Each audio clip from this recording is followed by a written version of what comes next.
Hello दोस्तों, मैं आप सभी का स्वागत करता हूं आपके अपने YouTube चैनल रेम्बो बाबा कंपटीशन में। तो हम पढ़ रहे हैं SSCGD 2026 के लिए हिंदी व्याकरण। क्या पढ़ रहे हैं? हिंदी व्याकरण। हिंदी व्याकरण में हम क्या पढ़ रहे हैं?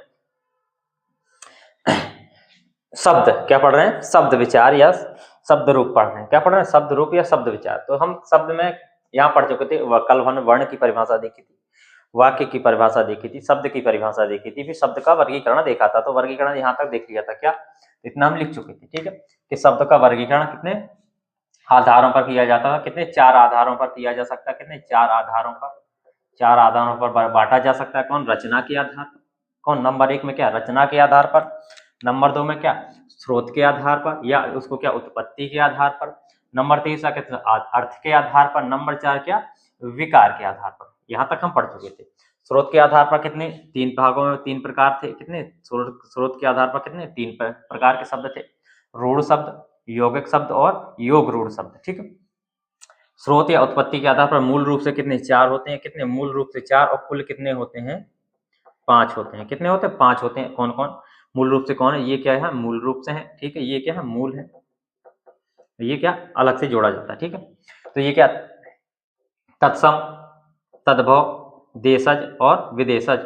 ठीक है। और इसको क्या बोलते हैं? संकर शब्द। ठीक है। अर्थ के आधार पर सार्थक और निरर्थक शब्द।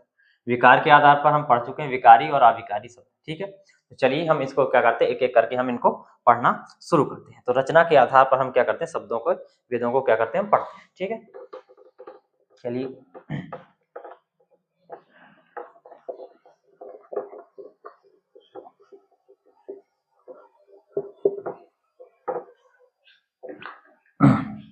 रचना के आधार पर। किसके आधार पर? रचना के आधार पर। रचना के आधार पर शब्दों के भेद या शब्द के भेद। शब्द के भेद। रचना के आधार पर शब्द के कितने भेद हैं? 3 भेद। कितने हैं? 3 भेद हैं। तो नंबर 1 में हम पढ़ते हैं रूढ़, यौगिक और योग रूढ़। नंबर 1 में पढ़ते हैं हम रूढ़। कौन सा? रूढ़। रूढ़ शब्द। अब बताओ रूढ़ शब्द क्या होते हैं? रूढ़ शब्द क्या होते हैं? रूढ़ शब्द का मतलब क्या होता है?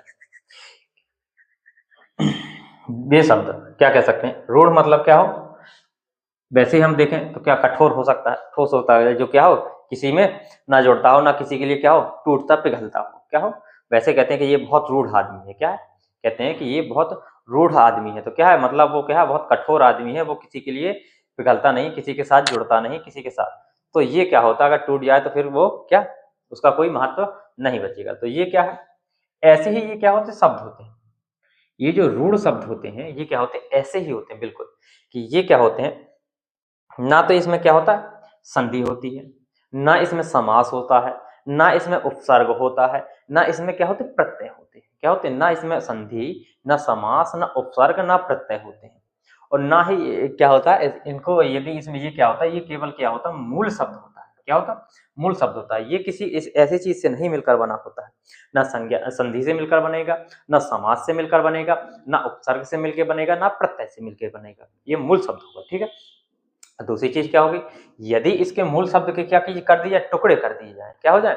टुकड़े कर दिए जाए, तो ये क्या हो जाएगा? अर्थहीन हो जाएगा। इसका फिर कोई अर्थ ही नहीं बचेगा। तो इसके क्या, ना तो हम टुकड़े कर सकते हैं और ना ही क्या कर सकते हैं, इसमें किसी को जोड़ सकते हैं। ये क्या होता है? मूल शब्द होता है और इसका एक अपना अर्थ होता है। ठीक है। तो उन्हीं को क्या कहेंगे हम? रूढ़ शब्द कहेंगे। क्या कहेंगे? उन्हीं को हम क्या कहेंगे? रूढ़ शब्द कहेंगे।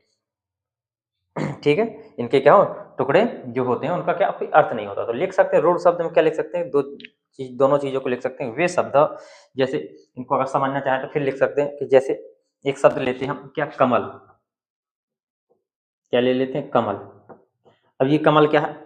बताओ इसमें क्या, इसके अगर टुकड़े किए जाए या कुछ किए जाए तो इसको लिख सकते हैं हम, जैसे का लिख दो प्लस मल लिख दो। तो क्या इसका कोई का कोई अर्थ बचा है? कोई अर्थ बचा है इसका? नहीं बचा है। तो इसमें क्या कोई उपसर्ग है या कोई प्रत्यय है? क्या है? कोई उपसर्ग है या कोई प्रत्यय है? जैसे हम और सब ले लें, घोड़ा शब्द ले लें, घोड़ा, तो इसको कर दें घो और ड़ा कर दें, तो क्या इसका कोई अर्थ बचा है? कोई अर्थ बचा है? कोई अर्थ नहीं बचा है। तो इस तरीके से ना ही इनमें क्या संधि है, ना समास है, ना कुछ नहीं है। ना उपसर्ग है ना प्रत्यय है, ठीक है। इस तरीके के ये शब्द होते हैं। चलिए तो इनको देख सकते हैं। तो लिख सकते हैं वे शब्द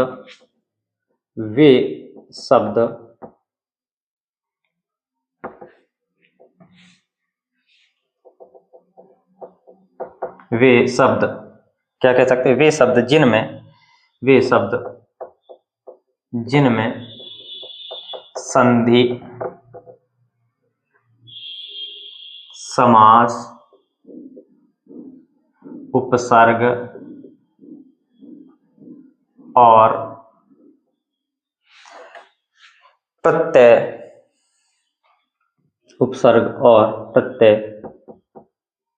प्रत्यय ना हो उसे क्या कहेंगे हम, रूढ़ शब्द कहते हैं। क्या कहते हैं, वे शब्द जिनमें क्या हो, संधि, समास, उपसर्ग या प्रत्यय ना हो उन्हें क्या कहेंगे हम, रूढ़ शब्द कहेंगे। क्या कहेंगे, रूढ़ शब्द कहेंगे। या दूसरे तरीके से देख सकते हैं हम कि क्या देख सकते हैं, वे शब्द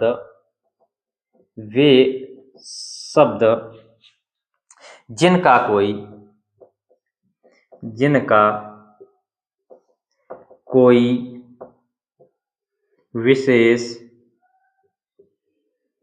कोई विशेष अर्थ होता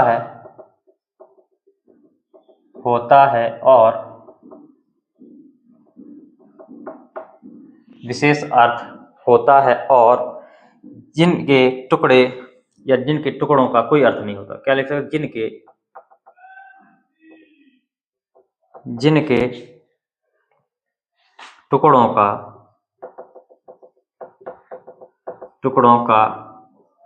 कोई अर्थ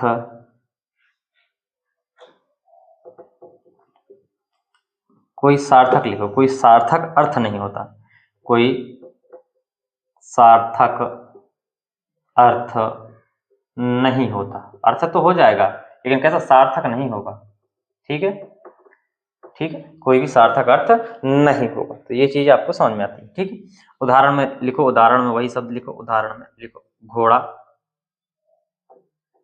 घोड़ा को बांट लो, घोड़ा। दूसरा लिख लो कमल, को बांट लो का मल। ठीक है, और भी इसके बहुत सारे उदाहरण, जैसे हम लिख सकते हैं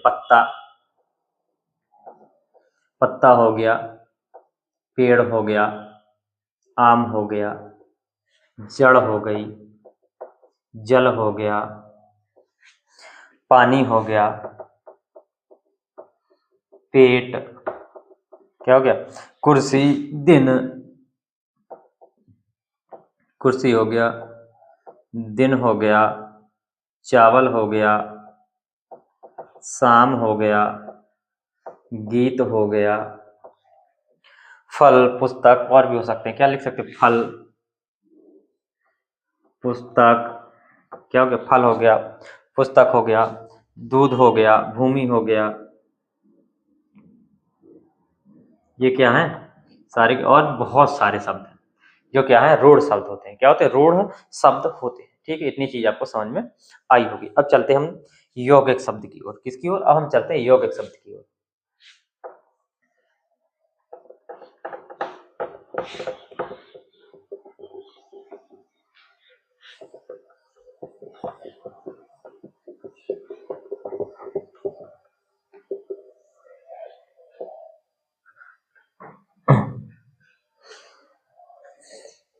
देखते हैं यौगिक शब्द। यौगिक में लिखा हुआ है, यौगिक मतलब क्या होता है, जोड़ होता है। यौगिक मतलब जो किसी से मिलकर बना हो, यौगिक शब्द। यौगिक शब्द क्या हो, मिलकर बना हो। तो यौगिक जो शब्द होते हैं वो क्या होते हैं, जो रूढ़ शब्दों से क्या होते हैं, मिलकर बने होते हैं। क्या दो या दो से अधिक रूढ़ शब्दों से मिलकर क्या बनते हैं, यौगिक शब्द बनते हैं। क्या होते हैं, इनमें क्या हो सकती है, संधि, समास, उपसर्ग, प्रत्यय का प्रयोग हो सकता है। इनमें क्या होता है, संधि का भी हो सकता है, समास का भी हो सकता है और प्रत्यय का भी इसमें क्या होता है, प्रयोग होता है। तो इसमें लिख सकते हैं कि वे शब्द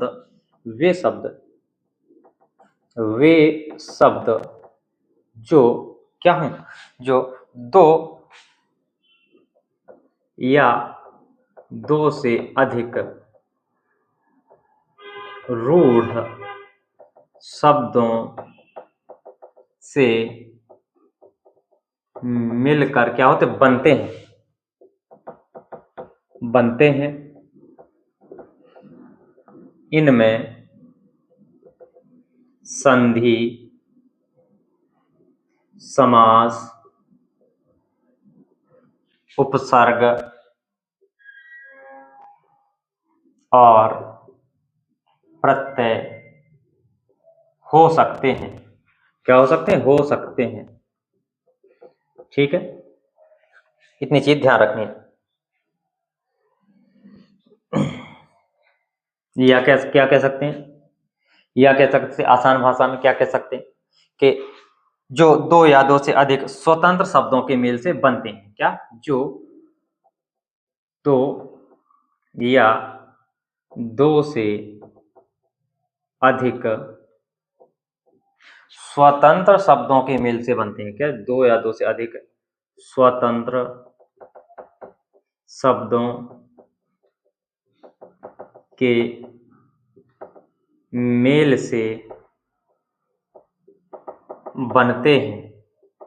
क्या करते हैं? दो या दो से अधिक स्वतंत्र शब्दों के मेल से बनते हैं, उन्हें क्या कहते हैं? हम यौगिक शब्द कहते हैं। क्या कहते हैं? यौगिक शब्द कहते हैं। उदाहरण देखते हैं। उदाहरण जैसे एक शब्द क्या हो गया? विद्या, विद्या। दूसरा शब्द क्या हो गया? हमने आलय। क्या बन गया? ये विद्यालय बन गया। क्या बन गया? विद्यालय बन गया। ठीक है, इसका भी अपना एक सार्थक अर्थ है। क्या? इसका भी अपना एक अर्थ है, जैसे शिक्षा का स्थान हो। ठीक है, दूसरा देख सकते हैं जैसे ग्रह, प्लस हमने कार्य ले लिया। दोनों शब्द कैसे हैं? रूढ़ शब्द हैं अलग अलग, तो क्या बन गया?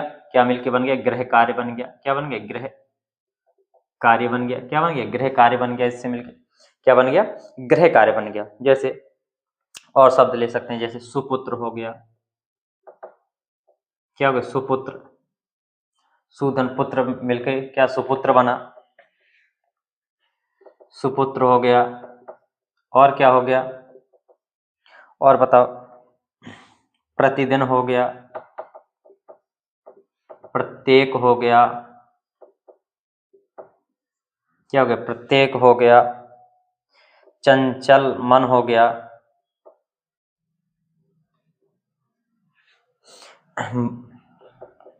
और क्या हो गया? जैसे एक भाग दौड़ हो गया। भाग दौड़ हो गया। और जैसे उछल कूद हो गया। उछल कूद हो गया। मित्रता हो गया। इस तरीके से ये शब्द बन सकते हैं। ये क्या होते हैं?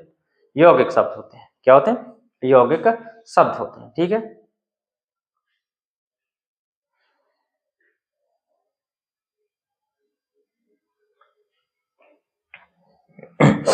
अब देखते हैं हम योग रूढ़ शब्द।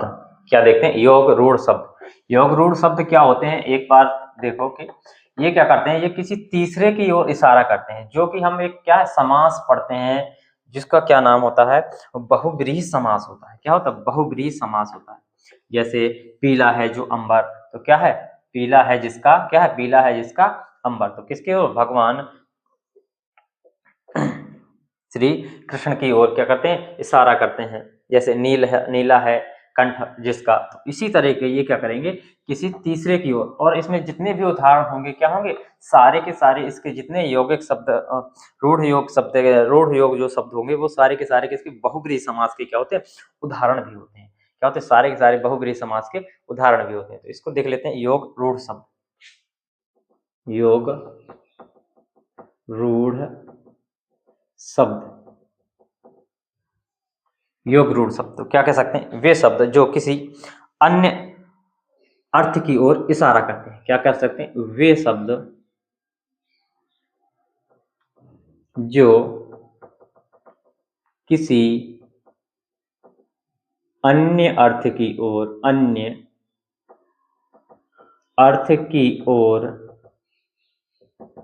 अन्य अर्थ की ओर क्या करते हैं? इशारा करते हैं। क्या कहलाते हैं? योग रूढ़ शब्द कहलाते हैं। क्या करते कहलाते हैं? योग रूढ़ शब्द कहलाते हैं। ठीक है,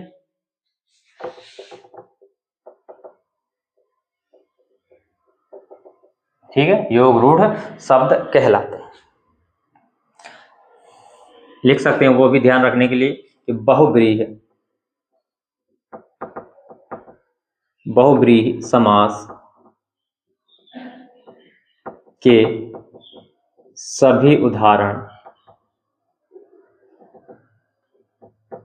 क्या होते हैं? इसके अंतर्गत आते हैं। इसके अंतर्गत आते हैं। क्या होते हैं? इसके अंतर्गत आते हैं। कैसे? जैसे हम लेते उदाहरण, लंबोदर। लंबोदर ये क्या है? लंबा है उदर जिसका। क्या है? लंबा है उदर जिसका, या लंबा है पेट जिसका। क्या कह सकते हैं? लंबा है उदर